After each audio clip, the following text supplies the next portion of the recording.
Hello guys, good morning. Dito tayo sa workshop. Yan, yung mga nakapila natin sa Ford transmission. So ito yung bago nating kuha. Wala pa atong takers nito. So nauna lang sa pila kasi medyo maluwag na yon. And makita yung makapal pa yung mga gulong. Actually bago pa. So automatic transmission to, trend variant. Alam nyo naman yung white sa atin, medyo dami naghahanap niyan. So available pa to as of now. Pero inuna natin yung transmission niya. So tapos na ata to, ano pre? Tapos na po. Yes, so tapos na pala to. Syempre, documented yan. Kompleto po yan sa videos. And next step tayo ito, mga checking natin. Yun, belt, bago na. Re-retime. Re-timing pa to. Okay, so re-timing pa pala to. Pero, sa atin ba tong belt? Hindi. Bago, no? Ayun, brand new. Pero, regardless, so check natin lahat yan. O, di timing pala to ngayon. So, andito na yung mga timing set natin sa loob. O yun, dito pala yung ganda yung tugtugan dito. So, andito yung ating, syempre yung stock room, yung mga langis natin, mga makina. Andito. O yun, so timing na pala yun. Ito pala. Ayan. Tensioner, timing belt, and water pump.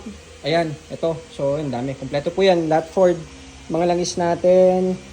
Yan, yung mga engine, yung mga binubuo. Ito sa Ranger natin, Sir Arlo. Yun shout out. So, hintayin nyo lang, abangan nyo na, binubuo na po yan. Kakabit na yan dun sa ating engine block. And yung ibang engines, nandito pa.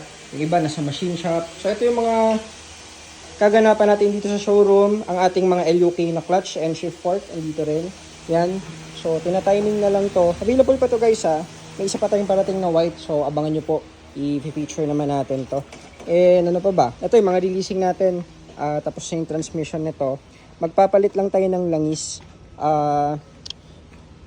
Kasi ito, actually tapos na yung transmission. Langis na lang. Waiting lang tayo sa mga stock. Kasi nga medyo, alam nyo nung papasko. Ito rin yung LCV. For releasing na rin. And ano pa tayo sa labas? Yung blue NDD na EcoSport. So, ayun po. Patapos na yung mga finishing process na natin. Itong... ito, tapos na yung transmission niya. Okay, so ito pala Sir Bon, ayun. Shout out pala sir.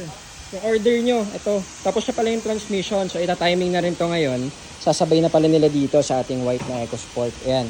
So yun po yung mga updates dito sa ating showroom. Showroom, ano ba to? Workshop.